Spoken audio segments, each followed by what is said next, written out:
is made. What is made. That's a good one.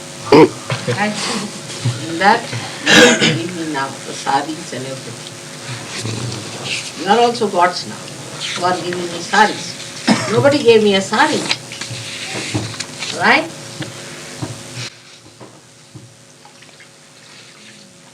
I resort to Mahalakshmi, the destroyer of Mahishasura, who is seated on the lotus, is of the complexion of coral. Now who is this one? Is the mother of Christ. Can you imagine? She killed Mahishasura. And she allowed these people to crucify Christ. And who holds in her 18 hands rosary, axe, mace, arrow, thunderbolt, lotus, bow, pitcher, rod, shakti, sword, shield, conch, bell, wine cup, trident, noose, and the discus Sudarshana. Now, with all that. All right? Yes. The Rishi said, of yore, when Mahishasura was the lord of Asuras, and Indra the lord of Devas, there was a war between the Devas and Asuras for a full 100 years. In that the army of the Devas was vanquished by the valorous Asuras. After conquering all the Devas, Mahishasura became the lord of heaven.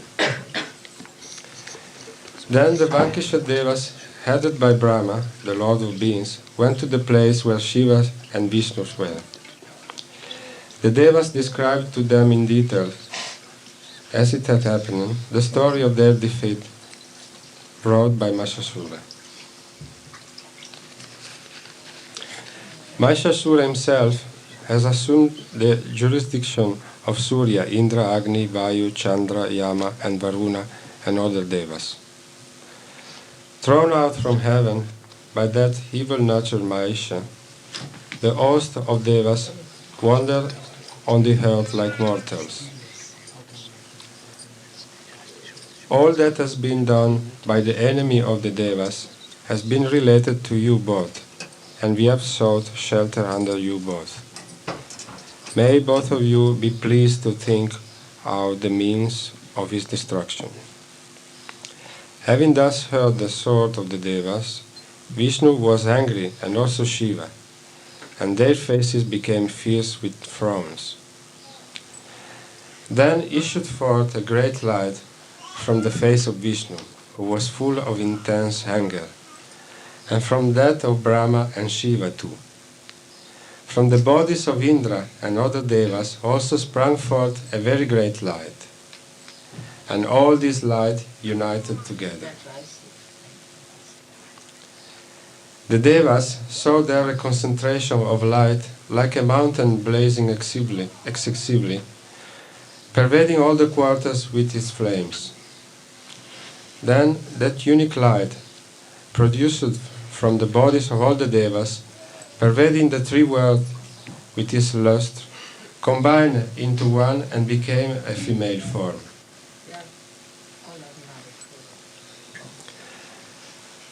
By that which was Shiva's light, her face came into being.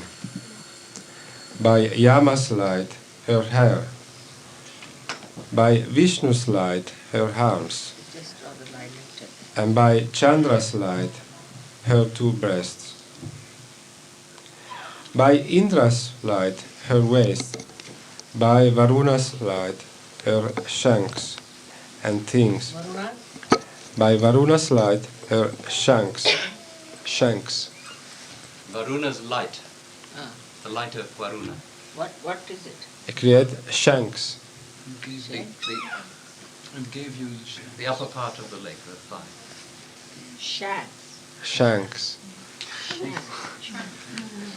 Varuna is the lord of the sea. Ah.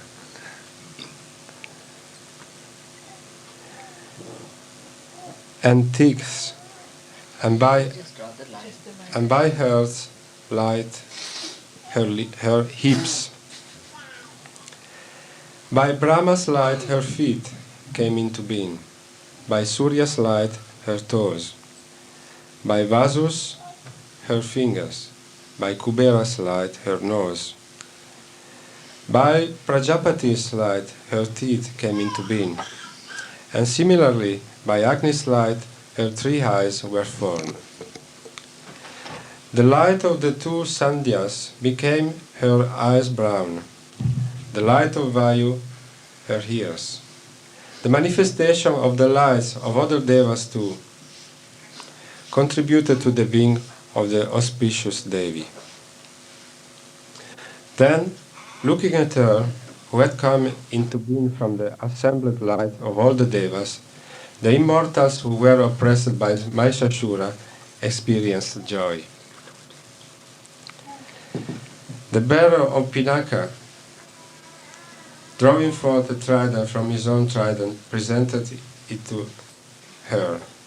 And Vishnu, bringing forth a discus out of his own discus, gave her. Varuna gave her a conch, Agni a spear, and Maruta gave a bow as well as 2 quivers full of arrows. Indra, lord of the Devas, bringing forth a thunderbird out of his own thunderbolt, and the bell from that of his elephant Airavata gave her. Yama gave a staff from his own staff of death, and Varuna, the lord of waters, an ooze. And Brahma, the lord of beings, gave a string of bed and a water pot. Surya bestowed his own rays on all the pores of her skin, and Kala gave a spotless sword and a shield. The milk ocean gave a pure necklace, a pair of garments, a divine crest jewel, a pair of earrings, bracelets, a brilliant half moon, armlets on all arms, a pair of shining anklets, a unique necklace, and excellent rings on all fingers. Vishwakarman gave her a very brilliant axe, weapons of various forms, and also an impenetrable armor. The ocean gave her a garland of unfading lotuses for her head and another for her breast, besides a very beautiful lotus in her hand. The mountain Himavat gave her a lion to ride on, and various jewels. The Lord of Wealth, Kubera, gave her a drinking cup, ever full of wine. Shesha, the Lord of all serpents, who supports this earth, gave her a serpent necklace, bedecked with best jewels. Rustam has given me something, bracelet, but I haven't brought it. Brought it from Riyadh, from the Arab countries.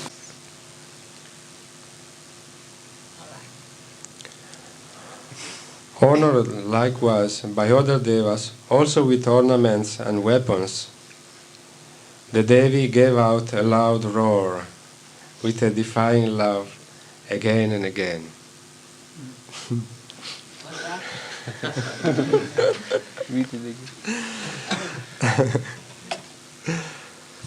Honored likewise by other devas, also with ornaments and weapons, the Devi gave out a loud roar, with a defying laugh, again and again. By her unending, exceeding great, terrible roar, the entire sky was filled. What was it? The entire sky was filled by her roar. And there was a great reverberation. All worlds shook, the seas trembled. The earth quaked, and all the mountains rocked. Victory to you! Exclaimed the Devas in joy to her, the lion rider. The sages, who bowed their bodies in devotion, extolled her. Seeing the three worlds agitated, the force of Devas mobilized all their armies and rose up together with uplifted weapons. Mahishasura, exclaiming in wrath, "Ha! What is this?" rushed towards that roar, surrounded by the innumerable asuras. Then he saw the Devi pervading the three worlds with her luster.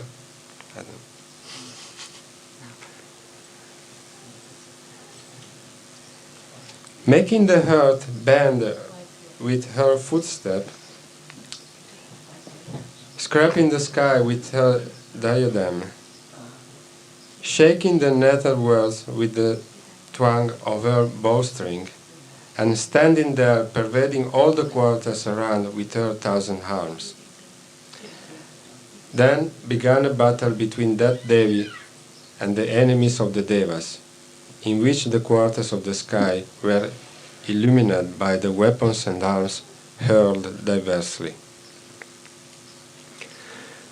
Mahishasura's general, a great asura named Chikshura, and Chamara, attended by force comprising 4 parts, and other asura fought.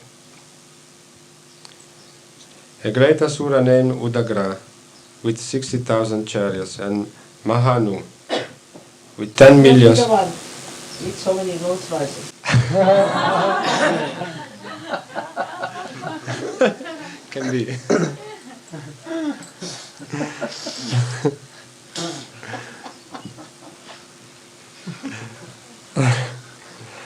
And Mahanu, with 10 millions of chariots, gave battle. Ashiloman, another great asura, with 15 millions of chariots, and Bashkala, with 6 million, fought in that battle.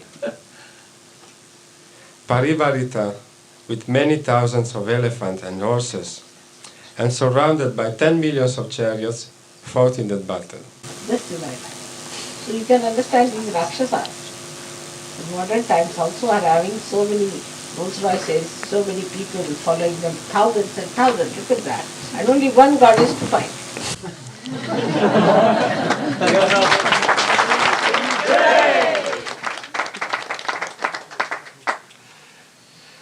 An asura named Bidala fought in the battle surrounded with 500 crores of chariots. The rose.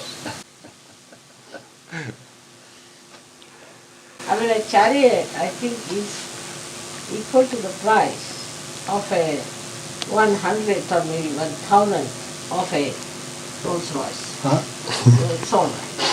I think they have completed their amount.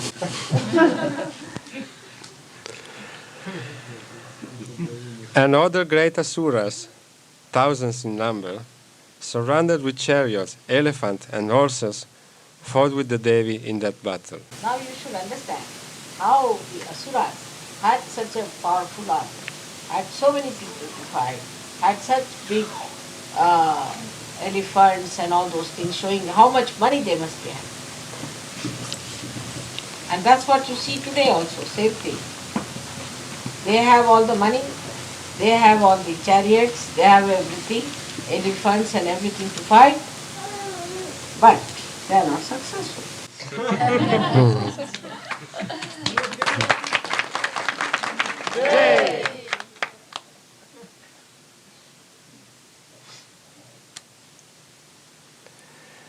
Mahishasura was surrounded in the battle with thousands of crores of horses, elephants, and chariots. Other asuras fought in the battles against the Devi with iron maces and javelins, with spears and clubs, with swords, axes, and halberds.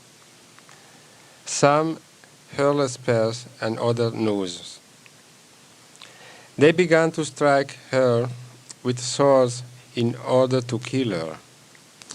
Showering her own weapons and arms, that Devi Chandika very easily cut into pieces all those weapons and arms. Without any strain on her face, and with gods and sages extolling her, the Ishwari threw her weapons and arms at the bodies of the Asuras. And the lion, also which carried the Devi, shaking his mane in rage, stalked among the host of the Asuras like a conflagration amidst the forest. The sight which Ambika engaged in the battle had become at once her battalions by hundreds and thousands. Energized by the power of the Devi, these battalions fought with axes, javelins, swords, and destroyed the Asuras. All these battalions, some beat drums, some blew conches, and others played on tables in that great martial festival. Then the Devi killed hundreds of Asuras with her trident, club, showers of spear, sword, and the like, and threw down others who were stupefied by the noise of her bell. And biting others with her noose, she dragged them on the ground. Some were split into two by the sharp slashes of her sword, and others, smashed by the blows of her mace, lay down on the ground, and some severely hammered by her club vomited forth blood. Pierced in the breast by her trident, some fell on the ground. Pierced all over by her arrows and resembling porcupines, some of the enemies of Devas gave up their lives on that field of battle.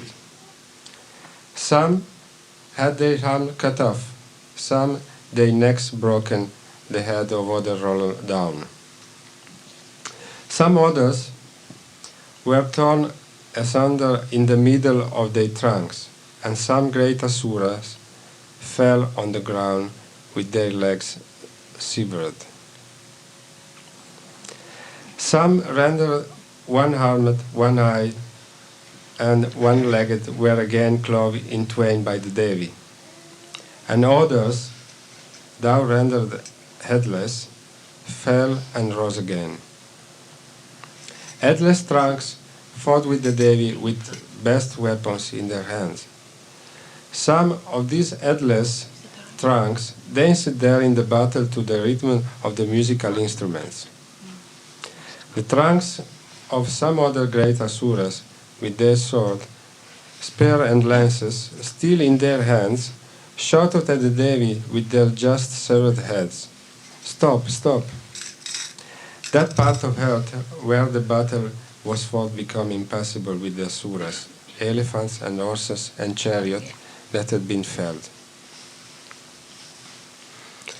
The profuse blood from the Asuras, elephants and horses flowed immediately like large rivers amidst that army of the Asuras.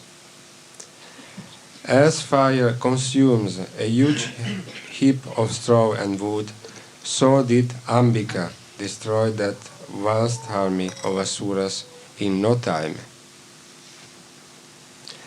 And her career lion, thundering aloud with quivering mane, prowled about in the battlefield, appearing to search out the vital breath from the bodies of the enemies of Devas. In that battlefield, the battalions of the Devi fought in such a manner with the Asuras that the Devas in heaven, showering flowers, extolled them.